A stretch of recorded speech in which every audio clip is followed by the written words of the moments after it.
So we are on Chapter 11, Section 4 of your United States history. This part of the chapter, we're going to be talking about the short-lived Whigs. So what are these Whigs? Have you ever heard that they were a political party? Today we don't hear of them at all. So that's why we call them short-lived. So we're going to find out what they stood for. We're going to go over the Whigs holding their election, the end of the Jacksonian era, a dismal start for William Henry Harrison. You're going to say, what in the world? It's going to be very dismal. And then Tyler's presidency, and on to the diplomacy with Great Britain, the Webster-Ashburton Treaty. I put Ashbury, but it's Ashburton Treaty, and Daniel Webster. So here's a picture of Daniel Webster. He's going to be representing in the Whig Party, and the Whig Party being starring. This is going to be Adams, John Quincy Adams. This is going to be William Henry Harrison, which will be a candidate of the Whig Party. These are symbols of the Whig Party, that hard cider and log cabins, that basically saying that, the Whigs are very much a common people. They wanted to represent the West and the common people as much as Andrew Jackson had. So they took in some of these figures, like we're going to log cabin, and they did a lot of traveling and basically campaigning for the Whig Party all over the country. Another Whig would be Henry Clay too. So these are all involved. So it's the Whig Party was very spread out among not only the South, the West, but they're all, the one thing they had in common, what do you think they had in common? That they were anti-Jacksonian. They were against President Jackson.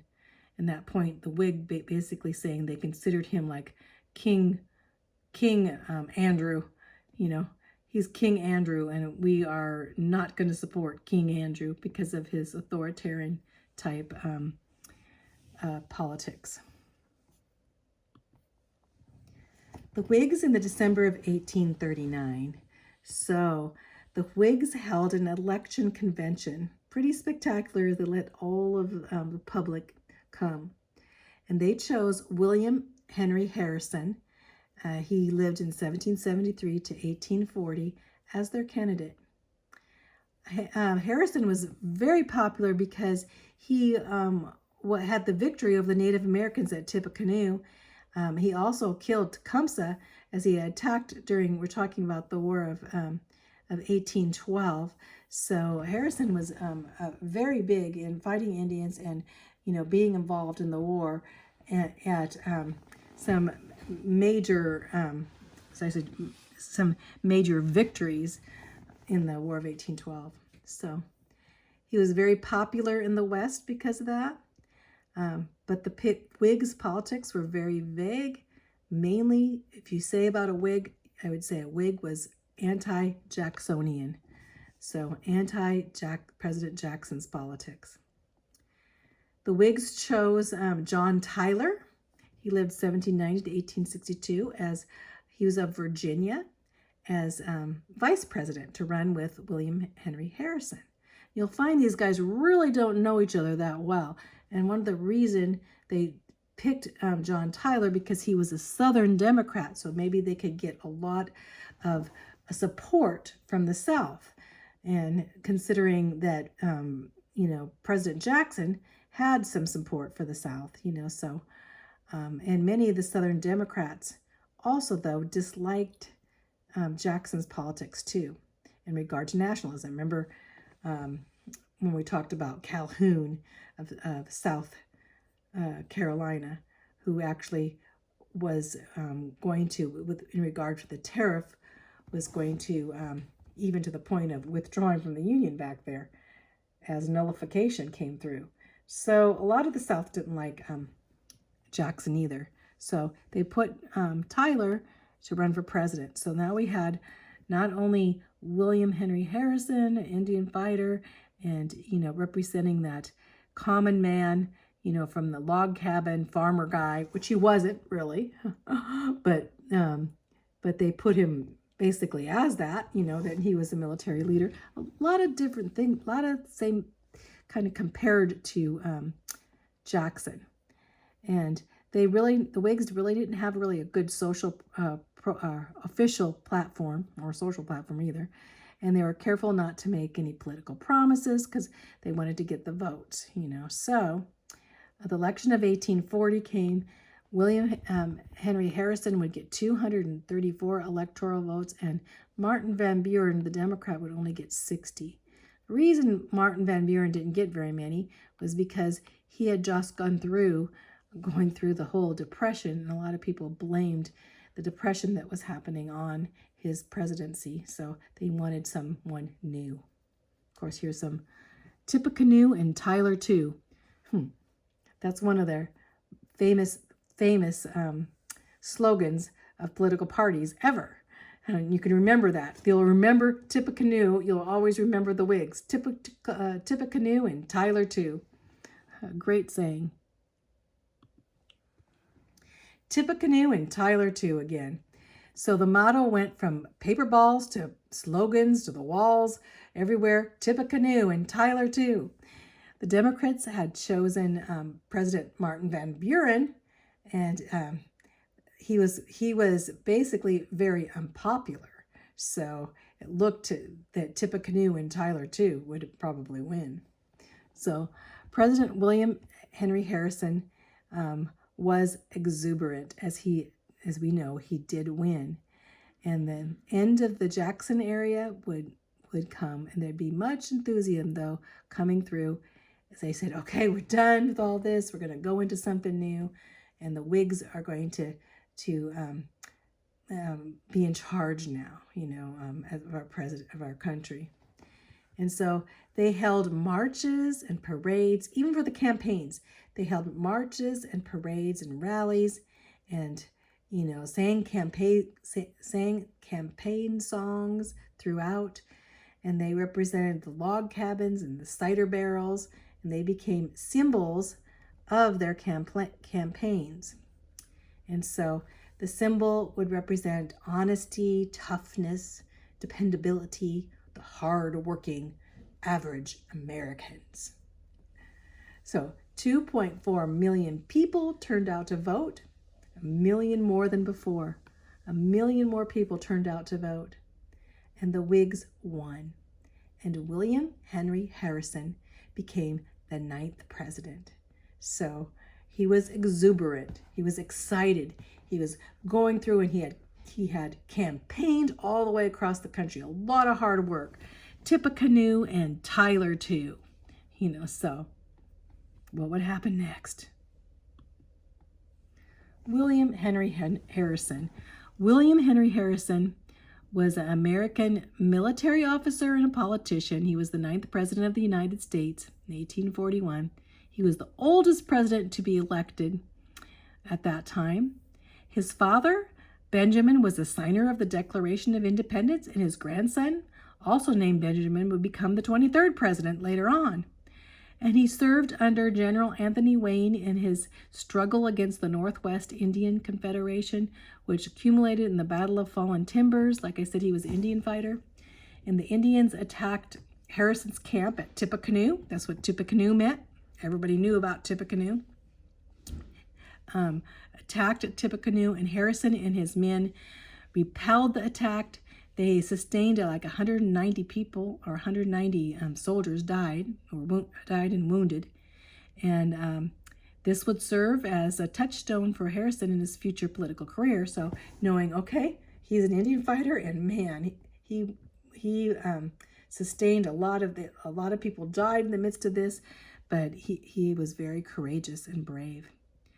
And during the War of 1812, he defeated the British and Indian forces, and he killed Tecumseh, which is very important, Tecumseh at the Battle of Thames. At this time, Tecumseh was fighting for the British. The Indians basically were encouraged, basically enticed to fight against the settlers of America for the British military, right? So anyway, he defeated Tecumseh at the Battle of Thames, And this sent the Indians into scrambling, for good, and their presence in the region would never again pose a threat. So basically, the Indians after this point, they would not be, at least at this time period until later on, much of a threat, especially in this area. So the call was Tippecanoe and Tyler too. And this would echo throughout and become the most famous political saying in U.S. history. So if you say, what is the most famous saying? And the only one I really remember is Tippecanoe and Tyler too, despite all of this. And they said, give him a barrel of hard cider and settle a pension of $2,000 a year on him, and he will sit by the side of the sea-cold fire and study moral philosophy. That's what they said about William Henry Harrison.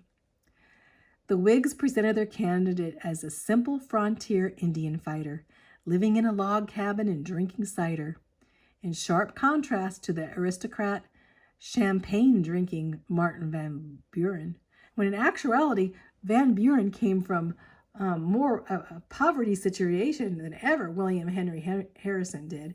He actually came from a long line of wealth, in the midst of the colonial America. Dismal start for the Whigs. Why is this? Well, first of all, there was a lack of unity, as we said even before, as for standing up for certain issues, where it wasn't there. And they basically had criticized the spoil system of Jackson, but they too had a similar spoil system as they went ahead and started, putting the Whigs and friends and relatives into places. So they did the same thing. And the party members all clamored for more office appointments. So they were clamoring, the Whigs were trying to fill in all these appointments. And many of the Democrats were replaced right away because of that. But William Henry Harrison had campaigned in the cold and rain. And not only campaigning, he had the longest inaugural address. But he had the shortest term. What happened? So he had stood in the rain without an overcoat in the chilly March weather and gave his inaugural address. It was getting cold. He was so excited, though. He thought, I'm tough. Stood in all this.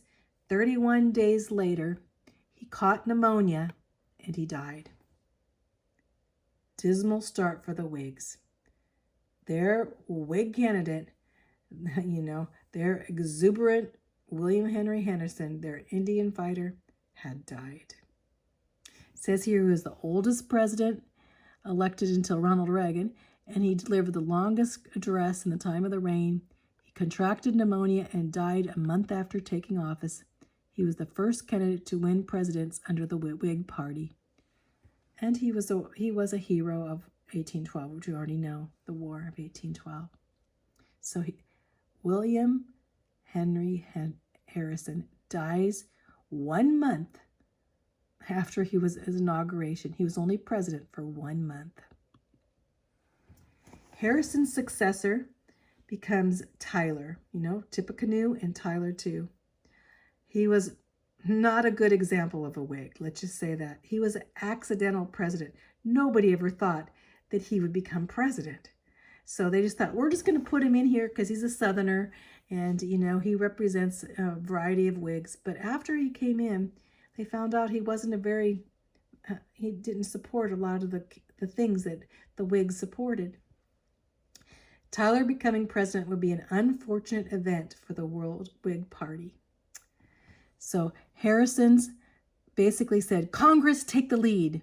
It would be stifled because Congress would not take the lead because Tyler basically represented the Southern democracy and not for the government to take the lead. Tyler was a Southern Democrat that was made vice president to draw the Southern votes against Van Buren. Nobody thought he'd become president. He had very limited votes.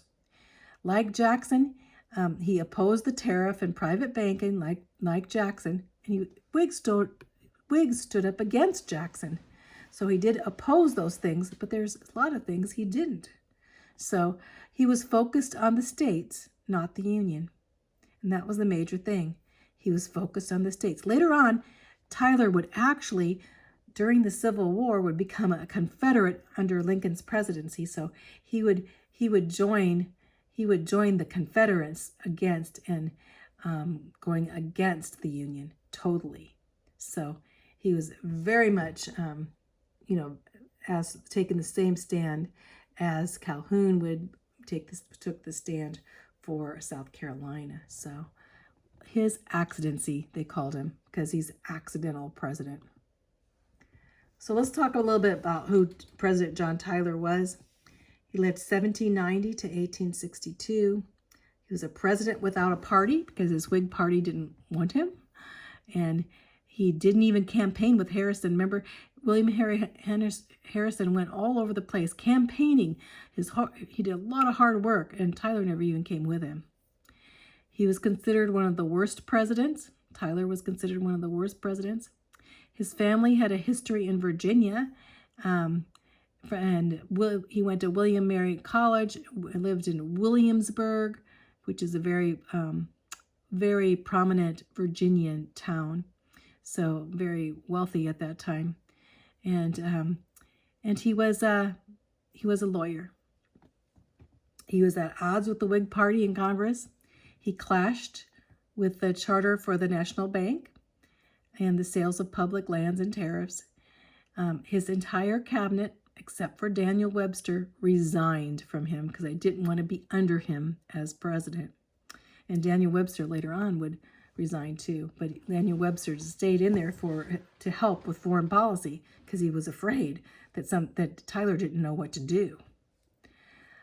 Tyler's first wife died just a few months after he took office. She was the first lady to really die in office, and she had a stroke. And she had been sickly before this. But just a few months later, he met Julia. And Julia was from New York, and she was a socialite. She was 30 years younger than he was. And she was the first to marry in the office of the White House. And so they had, their wedding plans and all these things, and they were partying away all the time, that they didn't spend very much, he didn't spend very much time at all really dealing with presidential issues or any issues in Congress or anything, so, and when you look at it, the accidental president, did he really want to even be president? He owned a plantation with slaves. He had 16 to 20 slaves, and he called his plantation Sherwood Forest. He said this was to represent his life like he was Robin Hood, that he was all on his own, and he was basically against the government. So he was a Confederate Southerner. So not a very good president. Diplomacy with Great Britain. So as the Secretary of State was this man here, Daniel Webster, and he had to negotiate with Great Britain at this time. He decided to stay on with Tyler due to the small group of rebels. Something was going on in Canada. They had staged a revolt, and he knew he couldn't withdraw. At this time, he had to go on so he could make peace with Great Britain and not cause another war. So what happened? So in Canada, the Canadian militia, they caught a few Americans that were smuggling arms, guns, and ammunition by boat. And this boat, the name of the boat was called the Caroline. And it was crossing the Niagara River there. And the British set the boat on fire. They killed one American in this. They set the boat, you see here's a picture of the boat, like falling down the Niagara Falls, So, brother, they set the boat on fire and pushed it, or pulled it, or had it pulled down to the edge of the falls and set it down the falls. So the new prime minister in Great Britain at this time was Lord Ashburton. And he was very sympathetic to American ways, and he knew Daniel Webster was basically the diplomat at that time. He was also married to an American. So he was an English prime minister married to an American lady. So he was pretty friendly towards Americans. And thanks to Ashburton and Webster, they would settle this whole dispute about the Caroline boat being set on fire down the Niagara Falls. So, and they would settle this event peacefully when it could have erupted into, almost another war. The Webster-Ashburton Treaty that they made at this time, they had unsettled arguments developed on the boundary of Canada. Where's the boundary of Canada and the United States, especially in Maine? Like they were disputing this area and this area. These two areas, where is the boundary? Where's our boundaries between the United States and Canada? And so these boundaries were threatened in 1838 when some lumberjacks, they clashed and they started cutting timber in the Aroostook Valley in Maine. So right here was disputed. They went up here and they were cutting timber because they didn't know where the boundary was in Canada, right? And so that was threatened, and there was a little war between them. They called it the Aroostook War. No one was killed, but everything was unsettled. They're thinking, where's our boundary in Maine? So Daniel Webster worked out a compromise. In 1842, he ratified what was called the Webster-Ashburton Treaty. And this treaty, what was this treaty? It actually set the boundaries. The United States gained more than half of the disputed territory, so we gained on this, and it settled the boundaries of Lake Champlain and where Canada and in New York, between Canada and New York and Vermont, and Lake Superior and the Lake of the Woods. So it settled these boundaries up here towards Maine, and actually the boundaries that came down here, see where the boundaries are coming down with this green line? It settled these boundaries, and actually the boundaries up here between Lake of the Woods and Lake of the Woods is in Canada. Here's Lake of the Woods, and down with the border below Lake of the Woods on the U.S.-Canada, Lake Superior, right here. Which boundaries? Where is our boundaries? And you can see this green line setting our boundaries here. So, and that's the Webster-Ashburton Treaty. Let's talk a little bit about Daniel Webster till we finish here. And we'll be finishing up this whole chapter. Daniel Webster lived 1782 to 1852. He's one of the best known orators in America.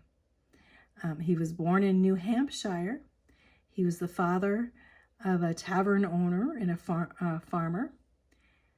His father was, he wasn't the father, but his father owned a tavern and a farm, actually, where Daniel read and gave recitation. So basically, so he would stand and he'd read to people and he'd give speeches, even when he was young, in front of people at the tavern where his father fed people, right? And so he influenced others in arguing a case, addressing Congress, advising presidents, settled foreign disputes. So he was involved in a lot of things in the politics of our nation, arguing cases, standing in front of Congress, and just advising presidents. He was very talented. He was a successful lawyer. He graduated from Dartmouth, and he studied law in Boston, Massachusetts. He is famous for the Dartmouth College versus Woodward. We went over that back when, and that was where a private college was going to be made public into a public college. And he basically supported with John Marshall, who is the Supreme Court, that this was not constitutional. So Daniel Webster was involved in that. He also influenced the Chief Justice John Marshall of the Supreme Court to interpret the Constitution in various different times. He was an orator. He gave speeches, and he served in both houses, the Secretary of State, under 3 presidents. He served under 3 presidents, and he was Secretary of State in the Senate and in the House of Representatives. He had great respect for Christianity, and he also gave God the glory for his talents and his gifts. So he was a die-hard Christian. Daniel Webster. He actually ran for president. He never won for president, but he was always involved in the midst of the presidencies. He said, "If there be anything in my style, or though worthy to be commended, the credit is due to my kind parents in instilling into my mind a love for the scriptures of the Bible." He's a talented lawyer, a successful statesman, a staunch nationalist, believing in the United States of America, and the advanced cause of the American Republic. He very much was a patriot. I like what he wrote here. It says, "If religious books are not widely circulated among the masses in this country, I do not know what it's going to become of us as a nation. If truth is not diffused, error will be. If God and his word are not known and received, the devil and his works will gain ascendancy. If the evangelical volume does not reach every hamlet, the pages of a corrupt and licentious literature will. If the power of the gospel is not felt throughout the length and breadth of the land, anarchy and misrule, degradation and misery, corruption and darkness will reign without mitigation or end." Basically saying it's so important. The Bible is so important in our world, and the Word of God. And if it's done away with, where will we be? We'll be in the worst condition ever, right? Daniel Webster. Okay, that's how we're going to end. So anyway, I don't know if you see me there kind of, but that's the end of this chapter. And we're going to go on to chapter 12. And it's going to be talking about a great revival that happened during this whole mess of a depression. God shows up.